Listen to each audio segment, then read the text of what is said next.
Yuk jadi bagian dari dakwah kami. Dukung operasional dakwah dan sosial kami, raih pahala amal jariah yang terus mengalir sampai hari kiamat. Assalamualaikum warahmatullahi wabarakatuh. Alhamdulillah, tidak pernah berhenti lisan kita selalu memuji dan memuja Allah atas segala nikmat yang Allah berikan kepada kita.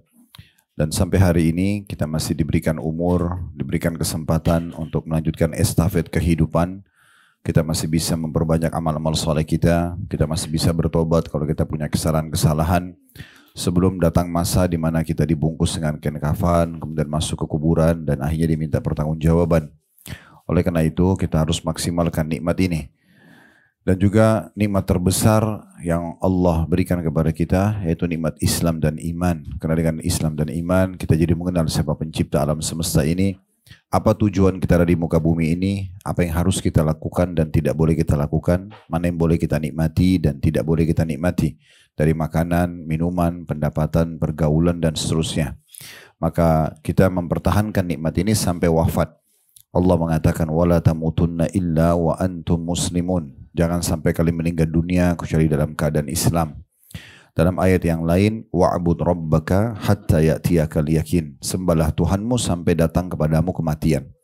Saya yakin saya pun meninggalkan aktivitas dan ibu-ibu sekalian juga secara offline dan mungkin bapak-bapak yang hadir online.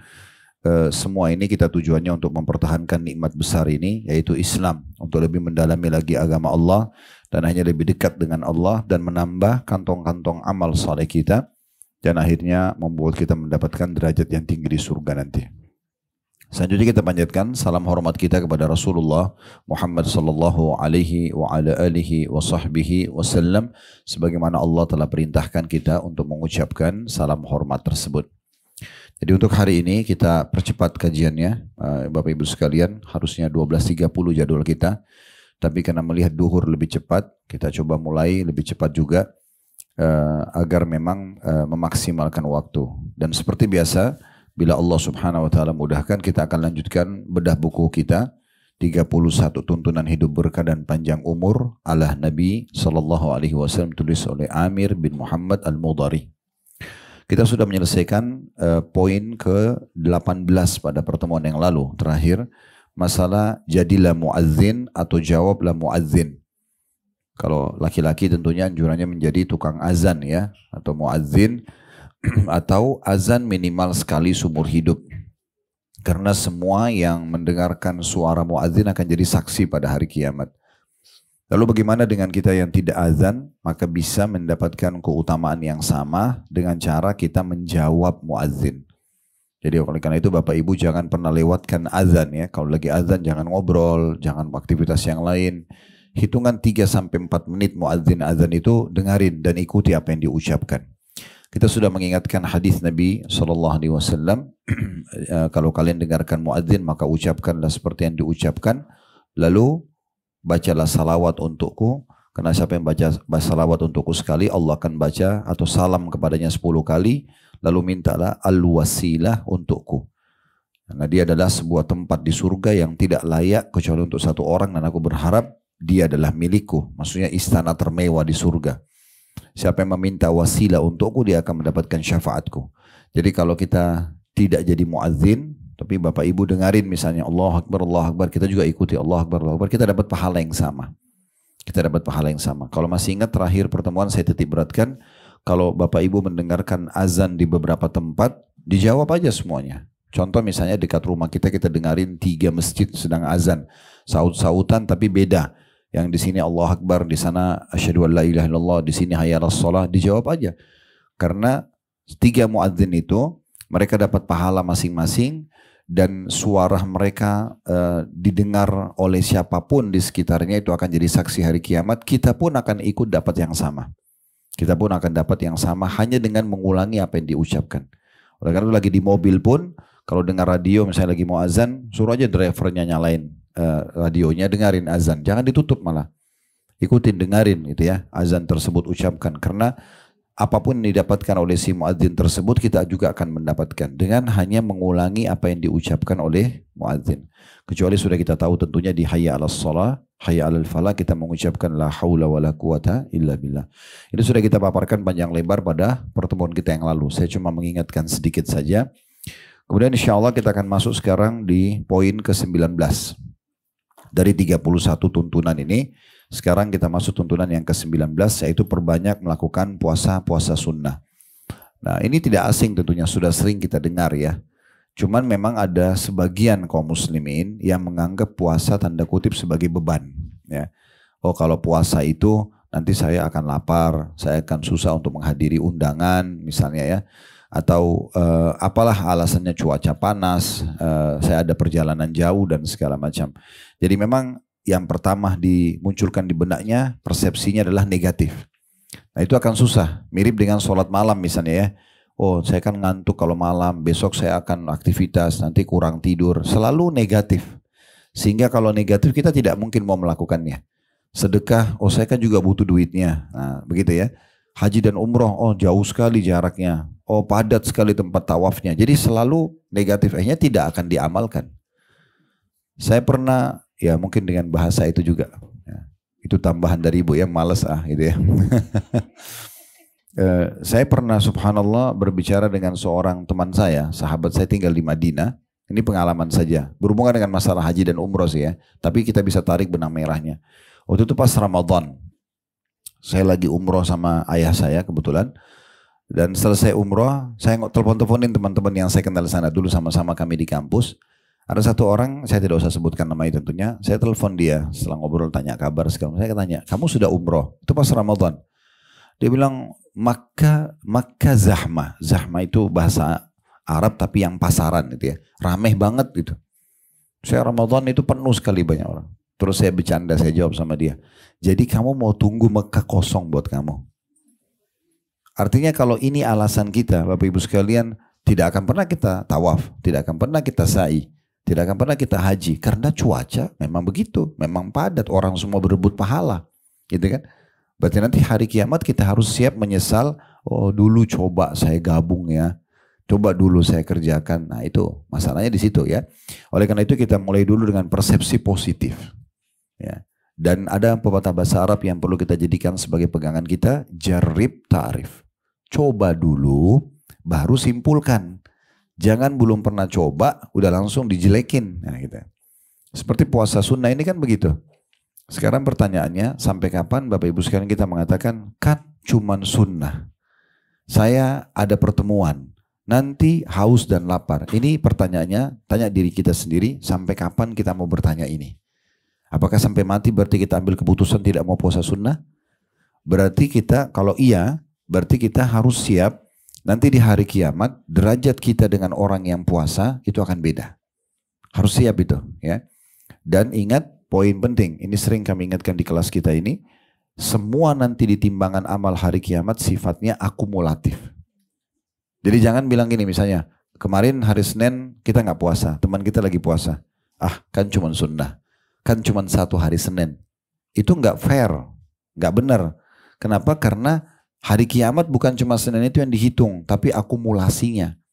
Kalau kita selalu mengatakan, ah kan cuma sunnah, cuma hari Senin. Tapi dia sudah 10 tahun puasa, kita belum puasa sama sekali. Beda nanti. Akumulasi sifatnya.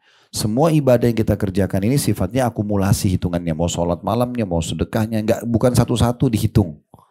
Nah ini nanti akan bermasalah pada hari kiamat buat kita. Kalau masuk ke dalam surga, walaupun kita masuk dalam surga. Kembali saya ingatkan, kita ada, di hari kiamat itu ada 3 golongan menyesal. Penyesalan pertama yang sifatnya abadi adalah orang kafir, orang munafik, orang musyrik. Mereka tidak beriman selama di dunia. Seperti kasus Abu Lahab, Abu Jahal di masa Nabi Muhammad SAW, Fir'aun di masa Nabi Musa ya. Ini semua penyesalannya abadi. Karena masuk neraka khalidina fiha. Kekal selamanya, gak bisa keluar lagi. Gak ada sama sekali toleransi bagi orang kafir. Itu yang pertama. Ini penyesalan tentunya kita jauh insya Allah. Karena kita muslim. Tapi hati-hati. Kalau ada kerabat, ada kenalan non muslim, minimal pernah tawarkan Islam kepada mereka sekali seumur hidup. Kita tawarkan saja. Bagaimana menurut kamu tentang Islam? Lalu kemudian kalau dia berikan persepsi negatif, kita coba jawab. Selebihnya serahkan kepada Allah. Yang penting sudah pernah kita sampaikan gitu ya. Kemudian penyesalan yang kedua, orang-orang muslim yang selama di dunia lebih banyak dosanya daripada amal solehnya. Lebih banyak dosanya daripada amal solehnya. Jadi nanti di timbangan amal, ternyata dosanya 1000, amal solehnya 900. Berarti harus lewat neraka dulu kan gitu. Nah ini dikenal dengan istilah usatul mu'minin. Orang mukmin tapi masih lebih banyak dosanya. Dia akan dihukum dulu di neraka sampai bersih dosanya baru masuk ke surga. Nah orang-orang ini disebutkan dalam banyak hadis. Di antaranya kata Nabi SAW, Allah akan keluarkan dari neraka nanti orang-orang yang ada dalam hatinya seperti biji sawi dari keimanan, dalam kondisi mereka hangus tubuhnya, lalu kemudian mereka diceburin ke sungai kehidupan namanya, di depan surga, di mana nanti mereka akan tumbuh bersih dari luka-lukanya lagi seperti daun pohon-pohon kecil yang tumbuh di saluran air. Kata Nabi SAW, tidakkah kalian lihat pohon tersebut atau daun atau pohon kecil tersebut dalam kondisi lemas ya, dan juga warnanya hijau kekuning-kuningan. Nah seperti itulah, maksudnya mereka akan tetap dibersihkan cuma melalui neraka dulu. Ini pun orang menyesal. Kenapa menyesal? Karena masuk neraka itu hitungan detik saja sudah menyakitkan. Apalagi kalau dia masuk sehari, 2 hari, seminggu, sebulan, 10 tahun, kita nggak tahu sampai dosanya bersih. Ini juga orang menyesal. Oleh karena itu usahakan sebelum meninggal pun kita selalu sudah bertaubat kepada Allah, meninggalkan dosa-dosa kita supaya jangan lewat neraka dulu, karena tetap akan ada penyesalan gitu ya. Kemudian yang ketiga, ini yang kita khawatirkan, yang sedang mau bahas ini ya, penyesalan ahli surga yang masuk surga begitu ditimbang amal, lolos nih, dia masuk surga. Contoh, amal solehnya 1000, dosanya 900, dia masuk surga. Tapi permasalahannya karena dia selama di dunia suka lalai, nggak suka amal-amal sunnah, zikir habis sholat, sholat qobliyah dan ba'diyah, sholat duha, sholat malam, sholat wudu gitu ya, baca Quran, zikir, apalah yang sifatnya sunnah-sunnah. Di antaranya puasa-puasa sunnah gitu ya. Semua ini dianggap remeh sama dia. Udahlah nggak apa-apa, nggak apa-apa. Nah orang seperti ini nanti, kalau dipertemukan antara si A sama si B, si A suka mengerjakan amal sunnah, si B misalnya tidak suka mengerjakan amal sunnah, nanti kalau masuk surga si B-nya, dia baru nyesal. Coba dulu saya puasa seperti dia ya, coba dulu saya sering umroh seperti dia, coba dulu saya sering zikir seperti dia, coba dulu saya begini dan begitu. Nah, penyesalan itu tidak akan bermanfaat. Kita kalau masuk ke surga, Ibu dan Bapak pernah baca setiap ayat Al-Quran tentang surga ada kata-kata khalidina fiha? Ya, setiap ada kata-kata jannah, surga, Allah bilang khalidina fiha, kekal selamanya. Ini ada 2 makna.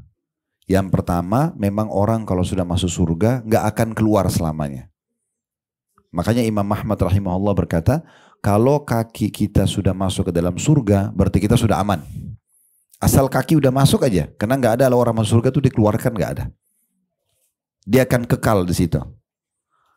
Makna yang ini yang sebenarnya bukan makna, dia lebih kepada memang dua-duanya ini masuk dalam pemahaman khalidina fiha.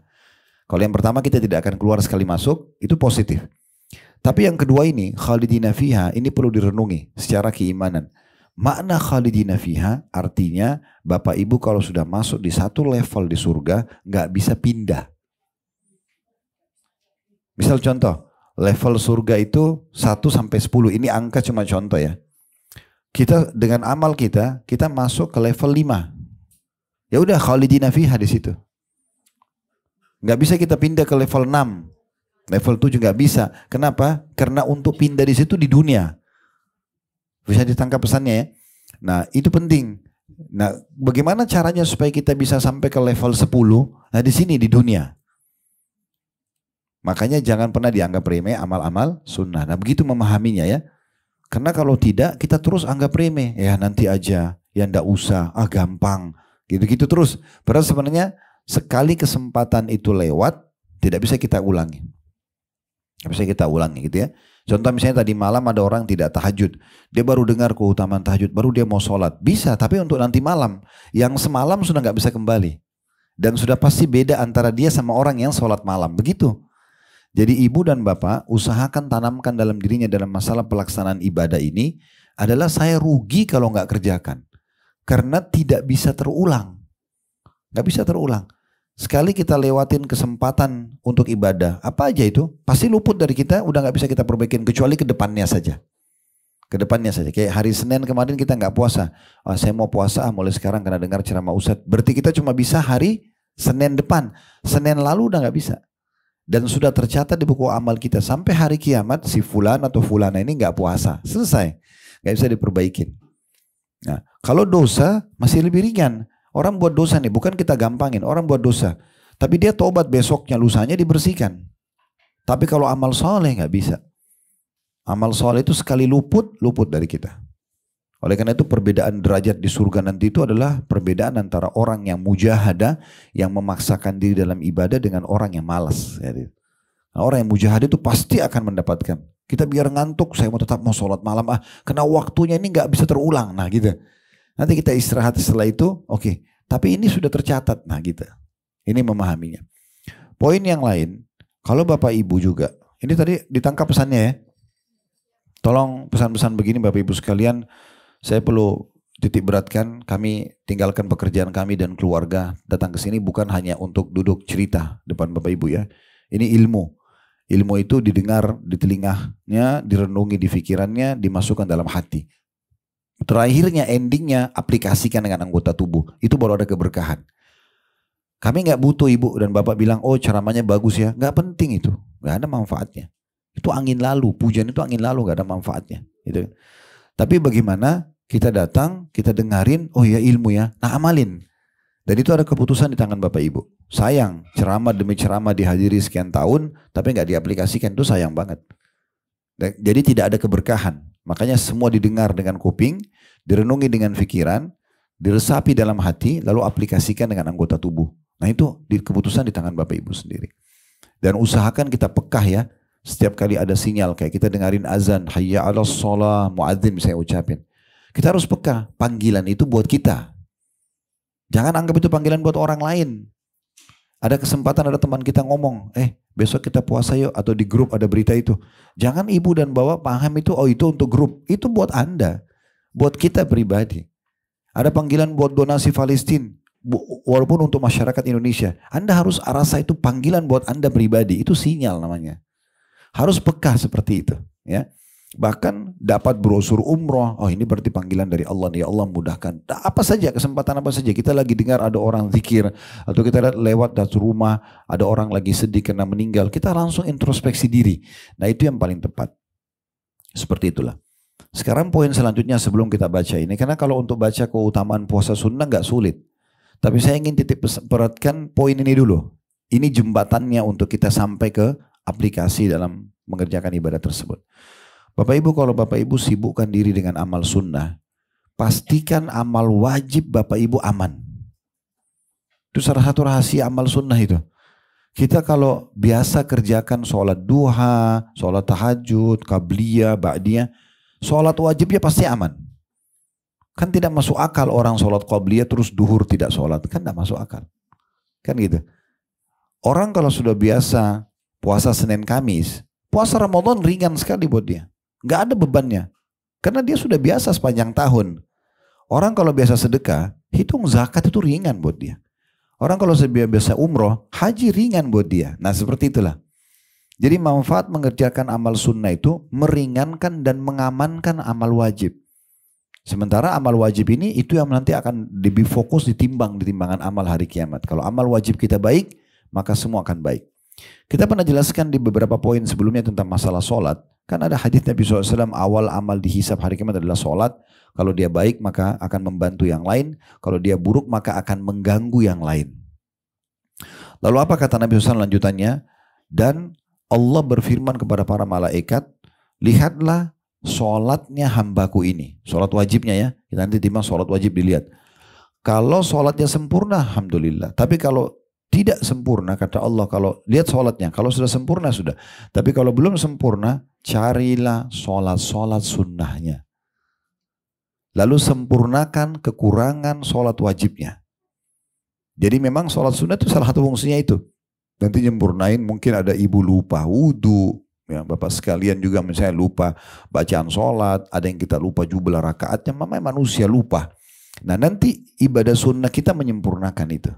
Begitu juga berlaku kata Nabi SAW pada semua amal. Kekurangan puasa Ramadan disempurnakan dengan puasa-puasa sunnah kita. Kekurangan zakat kita disempurnakan dengan sedekah kita. Kekurangan haji kita disempurnakan dengan umroh kita. Nah seperti itu. Jadi amal sunnah itu bagus banget kalau diamalkan. Dan ingat ini keputusan ada di tangan Bapak Ibu sekalian. Tidak ada manfaatnya menunda mengerjakan amal. Gak ada sama sekali. Kecuali hanya hawa nafsu doang gitu. Ya, udah saya nanti aja, saya gak mau. Kalau Anda mau pilih itu gak masalah, tidak berdosa karena hukumnya sunnah. Artinya kalau dalam fikih, sunnah itu dikerjakan dapat pahala, ditinggalkan tidak berdosa. Tapi nanti nyesel hari kiamat. Coba dulu saya puasa sunnah ya. Nanti ibu bapak ini masuk surga nih. Sebenarnya bapak ibu tahu tuh, nanti Allah perlihatkan. Oh ada istana di sana, itu teman saya dulu di Jakarta itu. Dia puasa Senin Kamis, gara-gara itu karena itu dia dikasih ke sana. Coba dulu saya puasa seperti dia. Udah gak bisa lagi. Hanya sekedar penyesalan saja. Tapi tidak bisa kita jangkau derajat mereka. Makanya pernah Nabi Muhammad SAW Bapak Ibu sekalian jalan di malam hari di kota Madinah. Dan langit lagi gemerlapan bintang-bintang. Terus beliau mengatakan, nanti kalian kalau masuk istana kalian di surga, kalian akan lihat istana-istana yang lain seperti kalian lihat bintang-bintang ini. Kita di surga kita lihat nanti ada banyak istana, jauh sekali jaraknya. Kita cuma lihat seperti cahaya. Kita nggak tahu bagaimana fasilitasnya, mewahnya kita nggak tahu. Tapi jelas lebih bagus daripada istana kita. Apa kata para sahabat, ya Rasulullah? Apakah itu istana para nabi-nabi? Karena jauh derajatnya gitu ya. Kata Nabi SAW, bukan. Itu istana orang-orang soleh dari umatku. Karena rajin ibadah, nah mereka dapat itu. Ya nanti beda banget derajatnya. Cuma masalahnya sekali lagi tolong digarisbawahi, derajat-derajat tinggi itu tidak didapat bagi orang yang malas. Gak bisa. Harus orang yang rajin. Gitu kan. Mirip kalau kita sekolah, orang yang juara-juara satu, yang cum laude kalau kuliah itu pasti karena dia selalu rajin. Padahal sebenarnya waktunya sama dengan kita. Kita bayar kuliah yang sama misalnya. Kita duduk di kelas yang sama. Dosennya sama. Ruangannya sama. Tapi dia bisa lebih karena kita gak bisa lebih. Karena dia memang mau berusaha. Ya memang dia maksakan diri. Sukses itu hanya didapat bagi orang yang mujahadah. Orang yang memaksakan diri. Orang yang mau berprestasi. Kalau orang yang malas-malasan tidak akan pernah. Tidak akan mungkin bisa didapatkan hasil maksimal dengan malas. Itu nggak mungkin. Nah ini pesan yang perlu kita sampaikan dalam pembukaan kita. Jadi puasa itu jangan jadikan beban. Tapi dia adalah sesuatu yang baik. Karena pahalanya sangat besar. Nanti akan kita sebutkan keutamaan-keutamaan puasa apa saja. Apa yang Bapak Ibu dapatkan. Dan juga dari sisi lain dia kesehatan. Ya. Sebelum kita baca tentang keutamaannya. Nanti kita perlu jelaskan juga tentang masalah kesehatan. Puasa itu sehat. Makin sering puasa, makin sehat. Bukan tidak boleh makan. Silakan makan dan minum ya seperlunya. Tapi kalau makin banyak jam Anda puasa, maka makin sehat. Itu tidak asing di masa kita sekarang sudah banyak istilah ya fasting yang diikuti dengan istilah sebelumnya. Ya, dengan berbagai macam istilah. Ada yang puasa cuma 8 jam, ada yang 12 jam, ada yang 16 jam, ada yang makin lama puasa makin sehat. Sekarang ada terapi pengobatan kanker itu dengan puasa. Makin banyak dia puasa sampai 70 jam misalnya 72 jam dia puasa, maka tubuh karena tidak dapat suplai, kankernya nggak dapat suplai makanan, dia kena puasa. Bukan puasa sini bisa saja dia minum air ya, atau dia makan makanan ringan sehingga tubuhnya kena butuh itu habis dihancurkan sendiri. Salah satunya itu bisa dilihat ada survei terakhir ya penelitian itu. Jadi manfaatnya besar banget untuk kesehatan. Jangan pernah jadi beban gitu ya. Nah itu dari sisi kesehatannya. Nah sekarang kita akan masuk dari sisi keutamaannya. Nah nanti yang di buku ini izinkan saya baca terakhir ya. Karena di buku kita ini langsung masuk ke substansial. Bahasan secara substansial. Jadi puasa tentang 6 hari bulan Syawal, puasa tentang 3 hari setiap bulan. Ini sebagai sampel dan puasa hari Arafah yang dipilih oleh penulis ya. Nanti kita baca itu. Sekarang saya mau baca dulu tentang apa yang Bapak Ibu dapatkan kalau puasa. Nah itu secara agama ya, secara keimanan. Kalau tadi secara kesehatan sudah kita jelaskan gitu ya. Baik, saya akan bacakan dari buku. Seperti biasa saya suka sekali jadikan buku ini sebagai referensi kita karena memang buku ini sangat lengkap. Saya pun rekomendasikan semua muslim dan muslimah beli buku ini taruh di rumah ya. 6 jilid bukunya. Bukunya judulnya Sahih At-Targhib Tarhib ya. Buku ini usahakan dibeli kalau bisa dan tidak seberapa kok ya. Ini satu jilidnya saya tidak ingat tapi mungkin tidak sampai 200 ribuan mungkin. Ya, ya Sahih Targhib Tarhib. Nanti kalau mau difoto bisa difoto habis taklim nanti ya. Jadi insya Allah ini buku 6 jilid. Saya juga bedah buku ini di Tebet Mas sama di Pondok Indah itu sudah sampai jilid 4.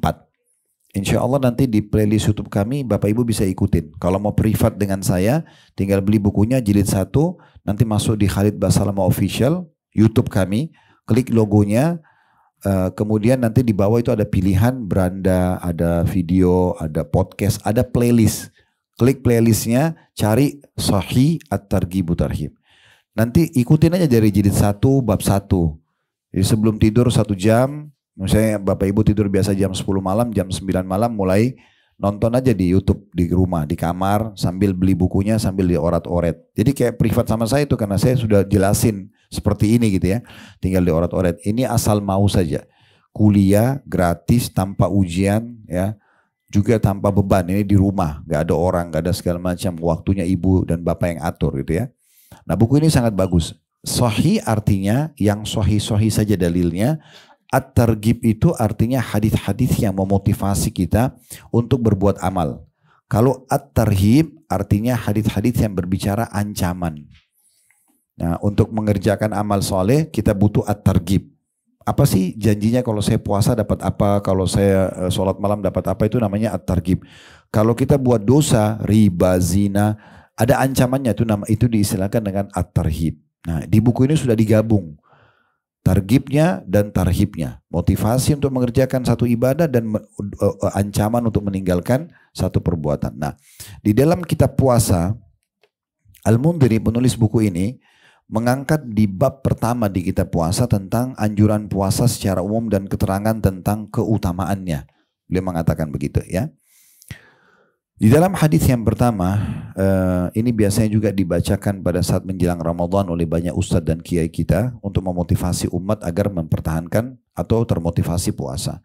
Kita ingatkan lagi hadis Abu Hurairah radhiyallahu anhu. Beliau berkata bahwa Rasulullah sallallahu alaihi wasallam bersabda, qala Allahu azza wa jalla, Allah yang maha mulia dan maha tinggi berfirman, kullu amal ibni Adam lahu illa saum. Semua amal anak cucu Adam adalah untuknya kecuali puasa. Maksudnya sudah dinilai kadar pahalanya. Kecuali puasa kata Allah. Fa innahu li. Karena khusus puasa ini untukku kata Allah. Wa ana ajzi bihi. Dan aku akan balas secara langsung. Artinya puasa akan melebihi pahalanya ibadah-ibadah lain. Wasyamu junnah. Ketahuilah kata Nabi, puasa itu adalah perisai terbaik. Nanti kita jelaskan dalam hadis lain, perisai terbaik dari api neraka. Tameng, ya, lihat orang kalau perang, zaman dulu kan ada perisainya itu untuk nangkis serangan musuh. Nah dibahasakan puasa itu perisai. Baik, kalau di medan perang untuk menahan tangkisan serangan musuh, nah kalau ini untuk menangkis api neraka. Ya. Itu perisai terbaik. Fa'idha kana yaumi shaumi ahadikum, maka Nabi titip pesan, kalau kalian sedang puasa, fala yarfuth, jangan pernah berkata-kata rafath. Rafath itu bisa bermakna kata-kata syahwat yang diarahkan kepada selain pasangan halal.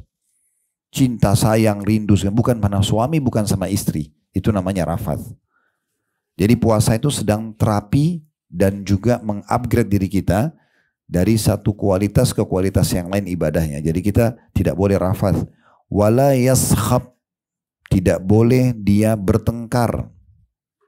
Tidak boleh ribut. Ya. Dalam makna lain, tidak boleh mengumpat, tidak boleh menggunjing, memfitnah. Ya, gitu orang lagi puasa. Fa in sabahu ahadun aw qatalahu, kalau ada yang coba-coba mengajak dia bertengkar, kata Nabi, falyakul, segera orang yang puasa bilang, inni shaim, saya sedang puasa, saya sedang puasa. Maknanya saya nggak mau ikut-ikutan. Ya, saya sedang puasa, saya nggak mau puasa saya batal. Ya, lalu dikatakan, walladzi nafsu Muhammadin biyadi, Nabi Muhammad SAW bersabda, dan demi jiwa Muhammad yang ada dalam genggamannya, maksudnya demi Allah, la khalufu famis shaimi atyabu indallahi min rihil misk. Ketahuilah bau mulutnya orang yang puasa di sisi Allah lebih wangi dari bau kasturi. Karena orang biasa puasa berapa jam nggak makan, nggak minum, ada bau mulutnya. Ya, walaupun kita boleh sikat gigi, kita boleh kumur-kumur, tapi Nabi menggambarkan kalaupun ada baunya, maka di sisi Allah itu tidak seperti yang digambarkan oleh manusia. Manusia anggap itu bau tidak sedap, di sisi Allah dia lebih wangi dari bau kasturi. Lis-shaimi farhatan yafrahuhuma. Ketahuilah orang puasa itu punya dua kegembiraan yang pasti dia sangat gembira dengannya. Idza aftara farih, kalau dia buka puasa dia senang. Tidak ada orang yang buka puasa tidak senang karena dia menahan dahaga sekian jam, menahan lapar sekian jam, lalu tiba-tiba dapat waktu di mana dia boleh makan dan minum. Itu kegembiraan yang pertama. Wa idza laqiya rabbahu fariha bisawmi. Dan kalau dia ketemu sama Tuhannya nanti, dia akan gembira dengan balasan puasanya. Karena balasan puasa tidak ada batasnya gitu ya. Balasan puasa itu sangat besar. Itu riwayat Bukhari Muslim. Dalam riwayat Bukhari yang lain, tambahan riwayatnya, kata Nabi Muhammad SAW, yatruku ta'amahu wa syarabahu wa syahwatahu min ajli. Semua itu aku berikan, kata Allah, karena dia meninggalkan makanannya, minumannya, dan syahwatnya karena aku. Orang puasa suami istri pun tidak boleh biologis. Itu ditinggalkan karena Allah. As-siyamu li. Ketahuilah puasa itu milikku, kata Allah. Wa ana ajzi bihi. Dan aku akan balas secara langsung. Wal hasanatu bi asyri amthaliha. Dan setiap kebaikan akan dilipat gandakan 10 kali lipat. Artinya kalau ibu dan bapak puasa hari Senin, satu hari, sebenarnya kita seperti puasa 10 hari pahalanya. Kita kalau puasa hari Kamis, sama dengan kita puasa 10 kali Kamis. Nah gitu. Kita kalau puasa Ramadan, 1 tahun 1 kali, 1 bulan itu kita sama dengan puasa 10 bulan. Jadi dia 10 kali lipat. Dalam riwayat Imam Muslim, masih hadis yang sama ya. Cuma berbeda sedikit lafaz. Kata Nabi SAW, kullu amal ibn Adam yudha'af. Semua amal ibadahnya anak Adam akan dilipat gandakan balasannya. Al-hasanatu bi asyri amthaliha. Satu perbuatan baik akan dilipat gandakan 10 kali lipat. Ila sab'amiyya dhi'fin. Bahkan bisa sampai 700 kali lipat. Ini tergantung kadar keikhlasan Bapak Ibu. Dan saya pernah sampaikan ya, maaf bukan menggurui tapi mengingatkan. Ada 3 hal yang bisa membuat ibu dan bapak mendapatkan pahala ekstra di ibadah yang sama. Masih ingat poin ini mungkin ya? Jadi yang pertama itu keikhlasan. Makin ibu dan bapak tulus karena Allah, nggak ada ikutin bisikan syaitan untuk dipuji oleh manusia, siapapun dia. Kemudian yang kedua, bapak ibu kemas ibadah itu. Ya. Beda orang yang sudah cuci mukenahnya, ya, kemudian sejadahnya dibubui parfum karena sama Allah boleh gitu ya. Terus kita mandi yang segar, misalnya kita mau sholat, kemudian kita pilih surah-surah yang kita mau baca. Beda dengan orang yang kebetulan waktu sholat tiba, ya mukenahnya bersih atau kotor dia nggak peduli, dia pakai sejadah atau tidak peduli. Ini beda, ini kemasan namanya. Beda antara orang yang sebelum keluar rumah, dia udah sisipin di dompetnya atau di tasnya uang 100 ribuan baru atau 50 ribu baru untuk sedekah. Dia niatkan, padahal belum ada fakir miskinnya. Ini namanya dia kemas. Nanti kalau dia ketemu dia udah tinggal kasih dengan orang yang kebetulan aja kalau ada yang minta baru dia kasih. Itu pun berapa saja uang yang ada. Ini beda. Yang pertama mengemas, yang kedua tidak mengemas. Nah gitu ya. Ini kemasan dalam ibadah ini penting. Dia bisa mendatangkan ekstra pahala di jenis ibadah yang sama, di waktu yang sama kalau kita kerjakan. Sama semua dalam haji dan umroh. Kita memilih misalnya yang terbaik, hotel buat kita. Dong kita yang menikmatin gitu kan. Travel hanya fasilitas.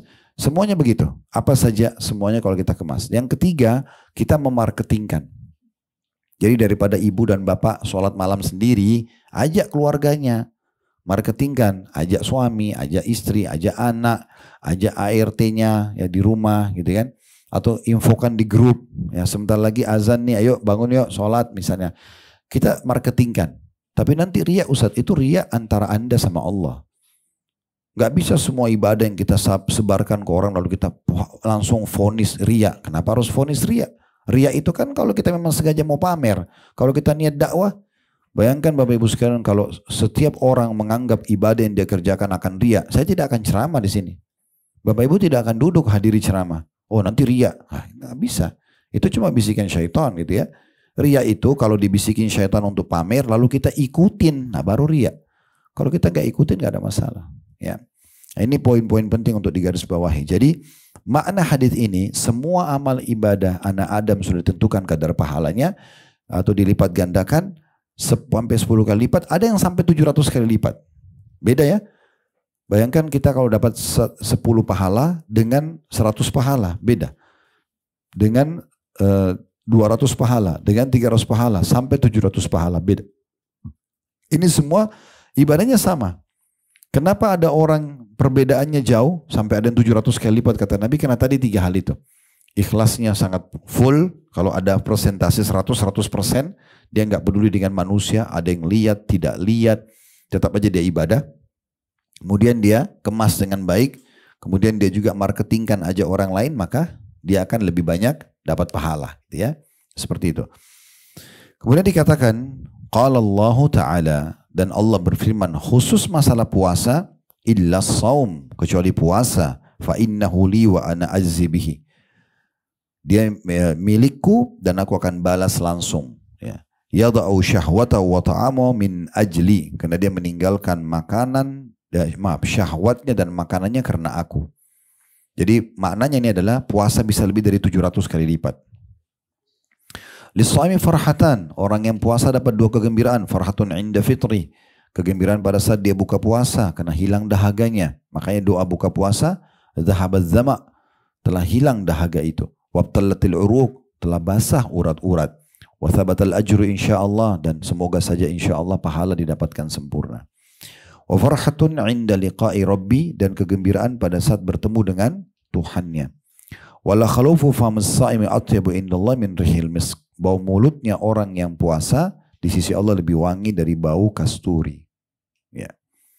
Ini masih nomor urut, kalau dalam buku kita ini nomor urut nomor 1 hadisnya, tapi ada beberapa riwayat. Di sini ada 4 riwayat atau 5 riwayat dalam 1 nomor urut. Dalam riwayat Ibnu Khuzaimah berbunyi wa idza laqiyallaha azza wajalla fajazahu farih. Kalau dia bertemu dengan Allah azza wajalla nanti dan Allah membalas pahala puasanya, maka dia akan sangat gembira. Dia akan sangat gembira. Nah, ini riwayat tentang masalah, riwayat pertama tentang keutamaan kalau Bapak Ibu puasa, gitu ya. Tentu riwayat yang seperti ini mirip-mirip banyak sekali, meninggalkan makanannya, minumannya, syahwatnya, karena aku ini cukup banyak diangkat oleh beliau. Sekarang kita baca riwayat yang lain dari hadis Al-Harith Al-Ash'ari. Ya. Dikatakan bahwasanya wa amurukum bis-siyam wa mathalu dzalika kamathali rajulin fi isabatin ma'ahu surratu miskin kulluhum yuhibbu an yajida rihaha wa inna as-siyama atyabu indallah min rihil misk. Kata Nabi SAW, dan aku perintahkan kalian untuk puasa, rutinkan puasa, cari kesempatannya, waktunya, kapan ada, jangan sia-siakan. Perumpamaan hal itu adalah seperti seorang laki-laki bersama beberapa temannya sedang jalan. Lalu dia membawa kantong minyak wangi kasturi, ada dia bawa parfum wangi banget, semua teman-temannya cium. Semuanya teman-temannya ingin sekali mendapatkan bau wanginya. Bagaimana dia dikejar-kejar karena bau wangi itu. Dan sungguhnya puasa itu lebih harum di sisi Allah daripada aroma minyak kasturi. Ya. Kemudian dalam riwayat Tirmidzi dikatakan wa inna rihas shaimi atyabu indallah min rihil misk. Dan ketahuilah aroma wanginya orang yang puasa bukan lagi mulutnya, tapi aromanya dia secara utuh seluruh tubuhnya lebih harum di sisi Allah daripada bau kasturi. Ini hadis yang kedua. Hadis yang ketiga, tentu hadis ini cukup banyak ya, puluhan hadis, tapi saya akan pilih-pilih saja beberapa hadis. Hadis yang ketiga adalah hadis diriwayat dengan sanad hasan, diriwayatkan oleh Bukhari, di An-Nasai dan Tirmidzi. Dan juga ini sebenarnya hadisnya disahihkan oleh umumnya ulama karena diriwayatkan oleh Bukhari dan Muslim. Dari Sahal bin Sa'ad radhiyallahu anhu, beliau berkata, Nabi SAW bersabda, "Inna fil jannati baban yuqalu lahu Rayyan." Ketahuilah di surga ada pintu gerbang khusus namanya Rayyan. Yadkhulu minhu as-sha'imuna yaumal qiyamah. Orang-orang yang masuk di situ khusus orang yang puasa saja. Maksudnya di sini satu pintu gerbang, dalamnya itu ada kem istana. Khusus di sana dalamnya istana itu yang boleh nikmatin hanya orang puasa saja. La yadkhulu minhu ahadun ghairuhum. Tidak ada yang masuk kecuali orang yang hobi puasa saja. Fa idza dakhalu uglika falam yadkhulu minhu ahad. Kalau mereka semua yang suka puasa ini sudah masuk, ditutup rapat, tidak ada lagi yang boleh masuk. Di sini maknanya tidak ada juga orang yang boleh lihat bagaimana istananya mereka, nggak bisa lagi, ditutup. Hanya mereka saja yang bisa nikmati. Dan perlu Bapak Ibu tahu ya, di istana di surga itu kita bisa punya banyak istana. Seperti di dunia Bapak Ibu kalau punya uang bisa banyak rumah, nah di surga kita bisa banyak istana. Makanya kata Nabi SAW, semua ibadah punya pintu gerbang.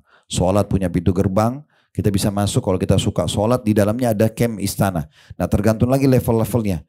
Yang suka jaga sholat wajib dengan kehusyuannya dan kemudian sholat sunnah sempurna, ini paling tinggi derajatnya. Kalau kayak klaster itu klaster A, yang paling bagus, yang paling besar, paling luas tamannya segala macam. Nah, klasternya begitu. Klaster B mungkin lebih kecil, klaster C, sampai nanti klaster yang keberapa. Nah di pintu sholat itu nanti ada banyak sekali level-levelnya. Ada orang yang hanya wajib dan sunnah kapan dia mau. Ada orang yang wajib saja tanpa sunnah, ya. Itu level-levelnya beda-beda. Nah seperti itu. Nah semua ibadah punya pintu-pintu. Jihad punya pintu, ada level tertinggi. Orang yang berkorban dengan harta dan jiwanya, apalagi sampai mati syahid tertinggi. Ada orang yang cuma berkorban dengan harta dan jiwa tapi tidak mati syahid. Ada orang yang berkorban dengan jiwa saja, ada orang yang berkorban dengan harta saja. Nah itu levelnya beda-beda. Nah puasa juga sama, ada pintunya, ada level-levelnya. Orang yang puasa Ramadan sama puasa semua puasa sunnah dikerjakan itu juga ada kedudukannya sendiri. Nah ini seperti itulah memahaminya. Makanya waktu Nabi jelaskan itu, Abu Bakar bilang, ya Rasulullah, ada nggak orang dipanggil dari semua pintu itu? Sholat dia punya istana, puasa dia punya istana, jihad dia punya istana, sedekah dia punya istana, semua punya. Kata Nabi SAW, ada. Dan saya berharap kamu termasuk. Karena Abu Bakar mengerjakan semuanya, ya. Tidak ada yang tersisa. Abu Bakar semua, dan Abu Bakar itu punya satu ciri khas Bapak Ibu sekalian. Kalau dia kerjakan satu jenis ibadah, dia pilih yang paling baiknya. Kan ada yang afdal ya. Saya kalau kita sholat duha, kalau ibu tanya sama siapapun yang paham agama, ada nggak di sholat duha itu yang paling afdal? Ada. Yang jumlahnya lebih banyak, waktunya yang paling afdal itu waktu kapan? Itu ada. Puasa yang paling afdal apa? Haji dan umrah yang paling afdal apa? Sedekah yang paling afdal, itu ada afdalnya. Nah kalau Abu Bakar itu masuk ke level yang paling afdal. Dia nggak setengah-setengah. Gitu kan? Makanya Umar pernah waktu dengar Nabi Muhammad SAW bilang, ayo sedekah, waktu itu mau perang Tabuk. Ini peperangan terakhir Nabi ya. Jaraknya jauh dari Madinah sekitar 1000 km dan perjalanan di musim panas, butuh biaya dan kekuatan iman ya. Biaya yang besar dan kekuatan iman yang mendorong jiwa untuk mau berperang gitu ya. Maka Nabi bilang, ayo siapa yang mau nyumbang? Umar dengar itu, Umar bawa setengah hartanya. Jadi bayangkan kalau punya 10 miliar, 5 miliar dibawa semua, setengah harta. Punya 1 miliar, 500 juta dibawa. Kemudian dia datang ke masjid, dia lihat tidak ada Abu Bakar. Biasanya kata Umar, Abu Bakar selalu duluan. Nah hari itu kebetulan Umar pas datang bawa hartanya, dia nggak lihat Abu Bakar. Lalu dia mengatakan, hari ini saya akan bisa kalahkan Abu Bakar. Jadi persaingan mereka itu persaingan di ibadah. Bukan riya ini ya, bukan, dia hanya berkata pada dirinya sendiri. Hari ini saya mau saingi Abu Bakar. Mumpung dia belum datang, selama ini selalu Abu Bakar duluan. Nabi bilang apa, Abu Bakar sudah dari situ. Ini hari ini dia telat nih. Kesempatan saya bisa kalahkan. Lalu Umar mengatakan, ya Rasulullah, ini harta saya. Kata Nabi SAW, berapa kau tinggalkan buat keluargamu? Kata Umar, seperti ini persis. Maksudnya setengah. Jadi harta saya bagi dua. Setengah saya bawa untuk jihad, ini setengah untuk saya tinggalin buat keluarga saya. Kata Nabi SAW, bagus yang kau kerjakan hai Umar. Gak lama kemudian Abu Bakar datang. Waktu Abu Bakar datang, Abu Bakar mengatakan, ya Rasulullah, ini harta saya. Lalu Nabi tanya, apa yang kau tinggalkan buat keluargamu? Kata Abu Bakar, Allah dan Rasulnya. Maksudnya yang saya punya semua saya sudah bawa, gak ada yang saya tinggalin di rumah. Itu urusan besok nanti. Nah begitu. Akhirnya Umar berkata pada dirinya sendiri, mulai hari ini saya tahu saya tidak bisa mengalahkan Abu Bakar. Nah gitu. Tapi seperti itulah. Jadi ada orang memang yang dia berazam, dia hidup untuk akhirat. Dunia dilewatin ya, tapi dia targetnya harus dapat yang terbaik di sana. Dan ini harus kita ambil satu keputusan buat diri kita sendiri. Mau nanti di akhirat balasannya apa adanya, karena kita juga ibadah apa adanya, ya, ala kadarnya, atau kita mau cari yang terbaik. Nah itu keputusan di tangan Bapak Ibu sekalian. Karena kami para dai-dai ini hanya bisa datang, ceramah, sampaikan. Ibu dan Bapak cerna, ya tergantung siapa yang mau amalkan. Yang amalkan ya dia untung sendiri.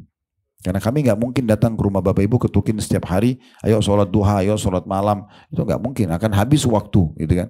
Nah seperti itu. Baik, ini adalah pintu di surga namanya Rayyan, dan sudah kita jelaskan tadi banyak pintu-pintu di setiap ibadah. Kemudian dalam hadis yang lain masih nomor urut, di sini nomor urut nomor 2 sebenarnya, tapi ini saya sebutkan hadis nomor 3 ya.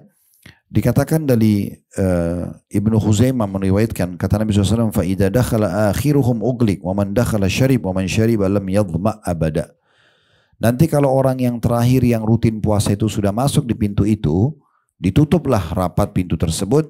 Barang siapa yang masuk maka dia pasti akan dapat minuman khusus di situ, dan siapa yang minum maka tidak akan pernah haus selama-lamanya. Artinya ada minuman khusus yang akan dikasih di surga. Nah seperti itu. Sekarang kita masuk hadis yang keempat yang kita paparkan pada kesempatan ini. Hadis diriwayatkan oleh Imam Ahmad dengan sanad hasan, juga Al-Baihaqi, dari Abu Hurairah radhiyallahu anhu bahwasanya Nabi SAW bersabda, as-siyamu junnah wa hisnun hasinun minan nar. Ketahuilah puasa itu perisai dan benteng yang sangat kokoh dari api neraka. Maknanya kita akan selamat dari api neraka kalau sering puasa. Nah, gitu. Ya. Sesuatu yang menjadi target setiap muslim masuk surga dan selamat dari neraka. Dan kita sudah punya tameng yang paling kuat dari api neraka, berarti kita akan masuk surga. Itu makna hadisnya. Dalam riwayat yang lain, as-siyamu junnatun yastajinnu bihal abdu minan nar. Dari hadis Jabir radhiyallahu anhu, kata Nabi SAW, puasa itu adalah perisai terbaik yang dengannya seorang hamba berlindung dari api neraka. Riwayat yang lain juga dari Utsman bin Abil As radhiyallahu anhu, dia mengatakan Nabi SAW bersabda, as-siyamu junnatun minan nar ka junnati ahadikum minal qital wa siyamun hasanatun thalathatu ayyamin min kulli syahr. Puasa itu adalah perisai dari api neraka seperti perisai salah seorang dari kalian dari serangan musuh di medan perang. Dan puasa yang baik adalah puasa 3 hari setiap bulannya. Maksudnya puasa sunnah ayyamul bid itu ya.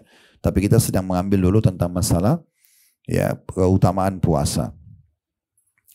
Dalam riwayat yang lain dari hadits Muadz bin Jabal radhiyallahu anhu, Nabi SAW bersabda, ala adulluka ala abwabil khair, mau enggak saya tunjukkan padamu pada semua pintu-pintu kebaikan. Nabi bilang kepada Muadz bin Jabal radhiyallahu anhu, qultu bala ya Rasulullah. Kata Muadz, tentu saja ya Rasulullah. Siapa yang enggak mau ditunjukin pintu-pintu kebaikan? Qala as-sawmu junnah. Maka kata Nabi SAW, ketahuilah puasa itu perisai yang baik, yang sangat baik. Was-sadaqatu tudfi'ul khati'ah kama yudfi'ul ma'un nar. Dan ketahuilah rutin bersedekah itu bisa meredam api neraka, ya, sebagaimana air meredam api. Jadi di sini dalam hadis ini digabungkan antara puasa, perisai dari api neraka, dan sedekah bisa menyelamatkan juga dari api neraka. Sekarang kita masuk riwayat selanjutnya yang keempat ya, dengan sanad hasan sahih. Hadis ini diriwayatkan oleh Ibnu Abi Dunya dalam kitab Al-Ju' ya. Dan Al-Hakim juga mengatakan sahih berdasarkan syarat Imam Muslim dari hadis Abdullah bin Amr radhiyallahu anhuma. Saya bilang radhiyallahu anhuma karena Abdullah sahabat, Amr ayahnya juga sahabat. Ya, bahasa Arabnya radhiyallahu anhuma. Rasulullah SAW bersabda, as-siyamu wal Qur'anu yashfa'ani lil abdi yaumal qiyamah. Sesungguhnya puasa itu dan Al-Quran benar-benar akan menolong ya seorang hamba pada hari kiamat. Saya ulangi lagi, sesungguhnya puasa itu sunnah ataupun wajib dan membaca Al-Quran benar-benar akan menolong seorang hamba pada hari kiamat. Tentu menolong dari api neraka. Ya. Yaqulus siyam, puasa akan berkata pada hari kiamat. Jadi bagaimana wujudnya Allahu a'lam, Allah lebih tahu. Tapi Allah izinkan puasa berbicara pada hari kiamat seraya mengatakan, ay Rabbi mana'tuhu ta'ama wasyahwa fasyaffi'ni fi. Ya Tuhanku, akulah yang sudah menahan hamba ini, orang ini dari ya makan dan juga syahwatnya. Karena dia puasa, dia lakukan apa yang telah Engkau perintahkan ini di diriku, karena puasa itu yang sedang bicara, maka berilah dia pertolongan.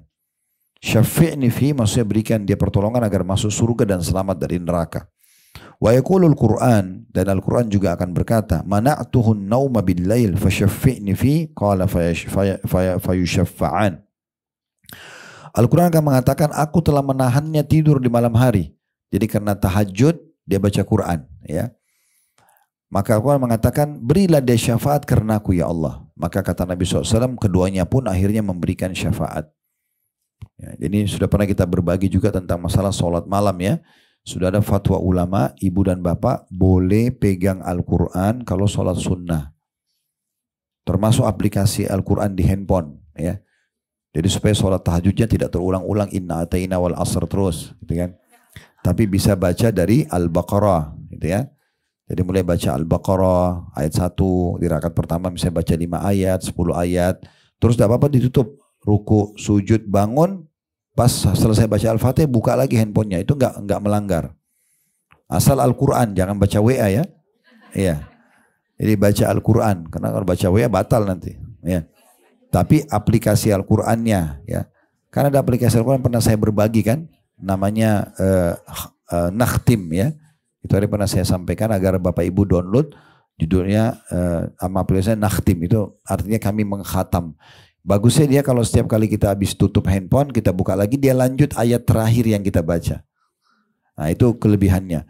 Maka itu bisa dibaca sehingga kita terus bisa melanjutkan bacaan Al-Quran kita.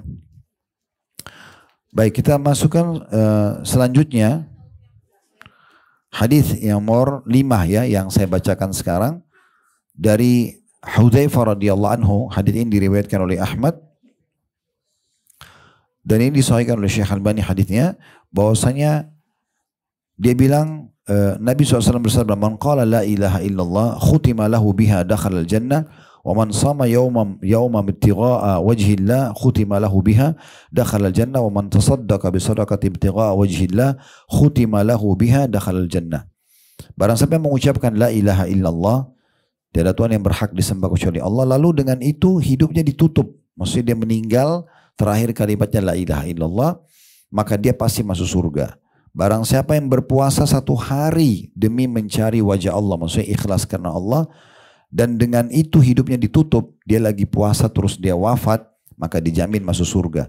Dan barang siapa yang bersedekah dengan 1 sedekah demi mencari wajah Allah, maksudnya ikhlas karena Allah, dan dengan itu hidupnya ditutup, maka dia masuk surga.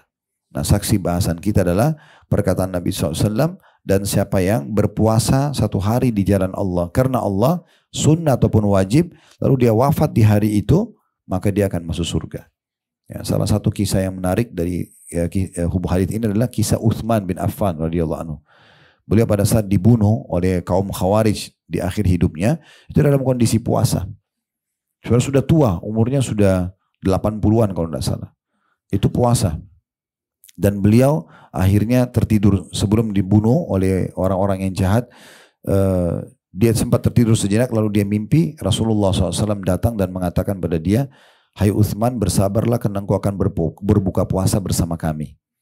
Hanya dia dibunuh sebelum waktu buka puasa, gitu ya. Tapi kita bukan masalah dibunuhnya. Intinya kalau kita lagi puasa lalu Allah tutup dengan itu, berarti dijamin masuk surga. Kita kan tidak tahu kapan ajal datang, ya. Tapi kalau orang ada kebetulan ajalnya datang pada saat dia lagi puasa, maka dia akan mendapatkan hal tersebut. Dan memang orang akan ditutup hidupnya dengan kebiasaannya, Bapak Ibu sekalian. Jadi hati-hati. Kita bisa berkedok di depan manusia, maaf saya bahasakan ini, saya tidak singgung siapapun, ya. Kita bisa hebat mengemas di depan mata manusia, tapi belum tentu di sisi Allah Subhanahu Wa Taala. Orang bisa ditahu orang itu baik atau buruk pada saat dia meninggal, dan dilihat amal-amal yang dia kerjakan berapa hari sebelum meninggal. Karena ada hadis yang lain, kata Nabi SAW, Allah akan menutup hidup seseorang dengan kebiasaannya. Ada orang meninggal baca Quran, nah itu berarti kebiasaan dia seumur hidupnya memang begitu tuh. Ada orang meninggal karena sujud, ada orang meninggal lagi tawaf, itu memang karena kebiasaan dia begitu. Ada orang meninggal lagi bakti sama orang tuanya, lagi jenguk orang sakit, misalnya lagi menuntut ilmu, nah, segala macam. Ada pernah lihat khatib Jumat meninggal, lagi khatib, ya itu karena kebiasaan dia memang begitu. Ada orang meninggal walaupun dia hebat dikenal sebagai soleh dan salehah, tapi meninggal di hotel ketahuan berzina. Orang banyak tidak tahu, tapi dia mengemasnya, cuman Allah buka. Itu begitu akhir hidupnya orang. Ada orang meninggal lagi meneguk khamar, ya. Ada orang meninggal lagi ini dan itu, lagi main judi. Nah itu memang karena walaupun orang banyak tidak tahu, Allah tutup hidupnya dengan itu. Jadi cara mengetahui husnul khatimah dan su'ul khatimah bukan dari fisik saja. Karena ada orang mati dalam keadaan kafir, mulus kulitnya. Tidak masalah.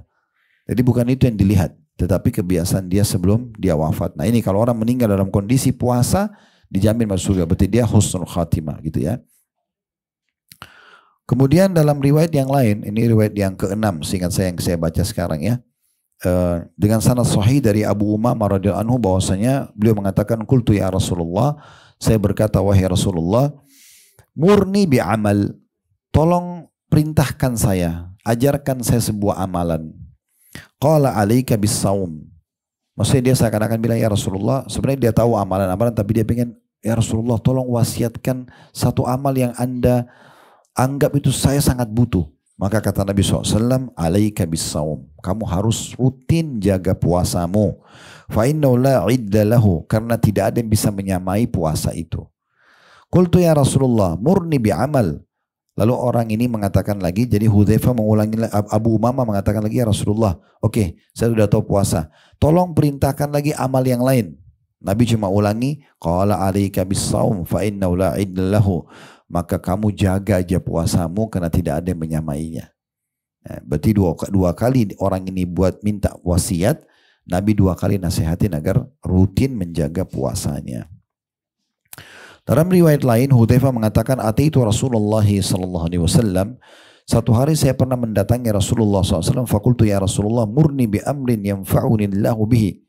Tolong beritahukan kepada saya perbuatan yang nanti Allah berikan saya manfaat. Saya Allah ridha pada saya, Allah masukkan saya ke dalam surga, Allah maafkan dosa-dosa saya. Qala alaika bis-siyami fa innahu la mithla lahu. Aku sarankan kamu rutin jaga puasamu ya, karena tidak ada yang bisa menyamainya. Tidak ada yang bisa menyamai. Maksudnya dalam memberikan manfaat. Dalam riwayat lain Hudzaifah berkata begini. Abu Umamah radhiyallahu anhu berkata, "Qultu ya Rasulullah, dulluni ala amrin adkhulu bihil jannah." Wahai Rasulullah, tunjukkan aku amalan yang pasti aku masuk surga setelahnya. Qala alaika bis-saum. Kata Nabi SAW, kamu rutinkan puasa. Fa innahu la mithla lahu. Karena tidak ada yang bisa menyerupainya. Maksudnya dari sisi balasan. Qala wa kana Abu Umama la yura fi baiti dukhanun naharan illa idza nazala bihim dhaif. Dan setelah wasiat ini, Abu Umama tidak pernah terlihat lagi ada masak di siang hari di rumahnya, kecuali ada tamu yang sedang berkunjung ke rumahnya. Jadi maksudnya dia rutinnya puasa di situ. Ya. Kemudian hadis yang selanjutnya, ini mungkin hadis yang ke-8 ya, dengan sanad sahih diriwayatkan Bukhari Muslim dari hadis Abu Sa'id radhiyallahu anhu bahwasanya Rasulullah sallallahu alaihi wasallam bersabda, "Ma min 'abdin yasumu yawma sabilillahi ta'ala illa ba'adallahu bidzalika wajhahu 'anil nari 70 kharifa." Tidak ada seorang hamba pun yang berpuasa satu hari di jalan Allah kecuali Allah akan menjauhkan wajahnya dengan hari itu dari api neraka sejauh 70 tahun perjalanan. Satu hari puasa menjauhkan kita 70 tahun dari neraka. Hadis ini hadis yang sahih. Mirip dengan hadis ini hadis Amr bin Abbas radhiyallahu anhu diriwayatkan oleh At-Tabarani dengan sanad sahih. Kata Nabi SAW, man sama yawma sabilillah bu'idat minhun naru masirata mi'ata am. Siapa yang berpuasa satu hari di jalan Allah, maka Allah akan jauhkan dia dari api neraka dengan puasa satu hari itu sejauh perjalanan 100 tahun. Satu 70 tahun, yang satu 100 tahun. Gitu kan. Dalam riwayat yang lain, dari hadis Abu Hurairah radhiyallahu anhu, dan ini hadis sahih diriwayatkan oleh An-Nasa'i. Kata Nabi SAW, man sama yawmi sabilillah zahzahallahu wajhu 'anil nari bidzalika al-yawmi 70 kharifa. Siapa yang berpuasa satu hari saja di jalan Allah, maka Allah akan menjauhkan wajahnya dari neraka dengan hari itu sejauh 70 tahun perjalanan. Riwayat yang terakhir yang ke-9 saya bacakan di buku ini ya. Tentu saya pilih-pilih saya katakan tadi. Hadis diriwayatkan oleh Tabarani dengan sanad hasan di ghairihi. Dari hadits Abu Darda radhiyallahu anhu bahwa Rasulullah SAW bersabda, man sama yawmi sabilillah ja'alallahu bainahu wa bainan nari khandakan kama bainas samai wal ard. Barang siapa yang berpuasa satu hari saja di jalan Allah, sunnah ataupun wajib, maka Allah akan membuat parit yang sangat besar antara dirinya dengan neraka seperti jarak antara langit dan bumi. Artinya dijauhkan dari api neraka. Riwayat yang lain dari Abu Umamah radhiyallahu anhu mirip dengan ini. Hadis yang hasan diriwayatkan oleh Tirmidzi. Kata Nabi SAW, "Man sama yawm sabila ja'alallahu bainahu wa bainan nari khandakan kama bainas sama'i wal ard." Barang siapa yang berpuasa satu hari di jalan Allah, maka Allah akan membuat parit antara dirinya dengan neraka seperti antara langit dan bumi. Nah, ini kurang lebih hadis-hadis berhubungan dengan masalah keutamaan puasa. Ini pun kita pilah-pilah ya. Hadisnya sebenarnya saya bilang tadi banyak sekali. Sekarang kita masuk ke buku kita. Di buku kita ini lebih kepada aplikasi contoh-contoh puasa sunnah. Kita tahu ada puasa Senin Kamis, ada puasa Ayyamul Bid 3 hari setiap bulannya, dan lebih afdal 13, 14, 15. Kita tahu ada puasa hari Arafah tanggal 9 Zulhijjah. Kita tahu ada kalau mau lebih sempurna puasa 9 hari ya. Di awal bulan Zulhijjah, ini pernah kita jelaskan di tahun lalu kalau seingat saya. Kemudian juga kita ada puasa 9 dan 10 Muharram. Kita juga ada puasa Daud, sehari puasa, sehari tidak. Ini semua jenis-jenis puasa sunnahnya. Nanti kalau Bapak Ibu beli buku tadi yang kami sarankan ini, di buku ini lengkap disebutkan hadisnya per jenis puasa sunnah itu. Ya. Tapi karena melihat waktu nggak mungkin semua kita jelaskan. Nah di sini sebagai sampel saja, kata penulis di halaman 51 ya, bagian-bagian bukunya di poin ke-19, perbanyaklah melakukan puasa-puasa sunnah. Anda dapat, kata penulis, menambah kebajikan dengan cara memperbanyak melaksanakan puasa-puasa sunnah di antaranya. Berarti sebagai contohnya, puasa 6 hari di bulan Syawal setelah Ramadan. Jadi kalau ibu dan bapak sudah puasa 1 bulan Ramadan, kalau ibu-ibu pun maaf, masih ada yang berhalangan, oke lah. Dia boleh bayar utang dulu, itu lebih afdal, baru puasa 6 hari Syawal, atau puasa Syawal dulu baru bayar utang, tidak masalah. Tapi selama utangnya belum dibayar, walaupun sudah puasa 6 hari Syawal, belum dapat pahala setahun. Karena harus utangnya lunas dulu. Gitu ya. Nah kata Nabi SAW, "Man shama Ramadhana thumma atba'u sittan min Syawal kana kasiyamid dahar." Barang siapa yang berpuasa Ramadan kemudian mengiringinya dengan puasa 6 hari di bulan Syawal, maka ia seperti melaksanakan puasa sepanjang tahun. Jadi kalau ibaratnya kita puasa 1 bulan Ramadan tambah 6 hari Syawal itu begini. Rasionalnya ya. Kalau ibu dan bapak, maaf saya tahu Anda tidak kerja mungkin ya di perusahaan, mungkin Anda makan pemiliknya. Tapi ini sebagai contoh. Kalau kita semua kerja di satu perusahaan, lalu pimpinan perusahaan bilang begini. Siapa saja di antara kalian yang kerja full Januari, full 1 bulan, tambah 1 pekan saja bulan Februari, gajinya 12 bulan. Jadi kerjanya cuman 1 bulan penuh, ya gitu Ramadan tadi puasa, lalu tambah 6 hari berarti 1 pekan saya di bulan Syawal, pahalanya gajinya 1 tahun. Nah ini kalau jelasin gaji cepat difaham gitu ya. Nah seperti itulah kurang lebih. Berarti kita puasanya cuman Ramadan ditambah 6 hari Syawal sama pahala 1 tahun full. Seperti kita puasa 365 hari non-stop. Kemudian poin B-nya, berpuasa 3 hari setiap bulan dikenal dengan Ayyamul Bid. Ayyam jamak daripada Yom artinya hari-hari, Bid artinya putih ya. Biasanya di tanggal 13, 14, 15 dari bulan Hijriyah, bulan itu purnama, terang. Itu cirinya gitu ya. Oleh karena itu saya sarankan Bapak Ibu kalau punya pertanggalan baik di handphone ataupun di rumah, kalendernya itu usahakan ada bulan-bulan Hijriyahnya. Jadi tahu gitu ya. Karena memang ini penting. Puasanya di situ disebutkan puasa Ayyamul Bid dari setiap bulan di tanggal 13, 14, dan 15. Berdasarkan sabda Nabi SAW, "Man shama thalathata ayyamin min kulli syahr fadzalika shaumud dahar." Barang siapa yang melaksanakan puasa 3 hari pada setiap bulan, maka itu seperti sepanjang tahun puasanya. Ya, seperti sepanjang tahun. Jadi ini Ayyamul Bid ya. Kalau Bapak Ibu nggak bisa 13, 14, 15, boleh puasa tanggal berapa saja 3 hari berturut-turut.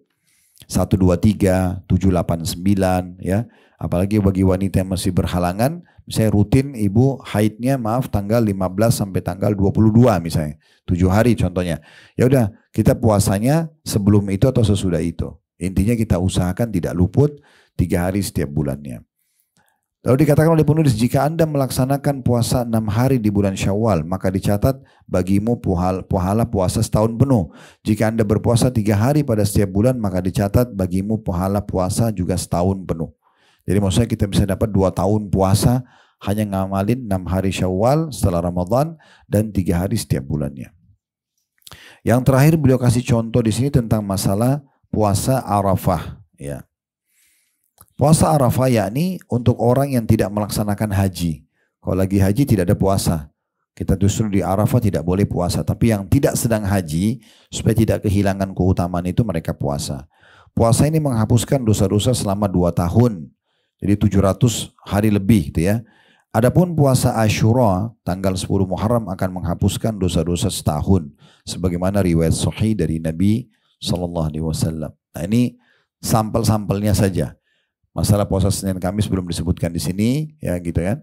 Kemudian ada puasa Daud juga belum disebutkan. Ada juga puasa 9 hari dari bulan Zulhijjah. Intinya ini adalah sampelnya saja. Yang penting Bapak Ibu sudah tahu, oh ternyata orang puasa itu punya keutamaan yang besar gitu ya. Jadi jangan disia-siakan. Baik, sampai sini bahasannya insya Allah. Mohon maaf tadi saya dengar ada beberapa mungkin yang mau bertanya. Pertanyaan biasa kita akhirkan ya.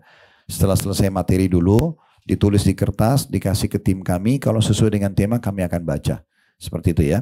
Jadi supaya majelis kita bisa berjalan dengan baik. Dan insya Allah tolong ditandain kalau yang pegang buku, kita akan lanjutkan di poin ke-20 nanti. Berperan sertalah dalam memberi makanan untuk berbuka puasa kepada orang yang berpuasa. Nanti akan kita bahas sendiri tentang masalah itu. Allahu a'lam. Kalau ada benar dari Allah, silakan diambil dan diamalkan. Kalau ada salah dari saya, tolong dimaafkan dan saya istighfar kepada Allah Subhanahu wa taala. Subhanakallahumma bihamdika asyhadu an la ilaha illa anta astaghfiruka wa atubu ilaik. Wassalamualaikum warahmatullahi wabarakatuh.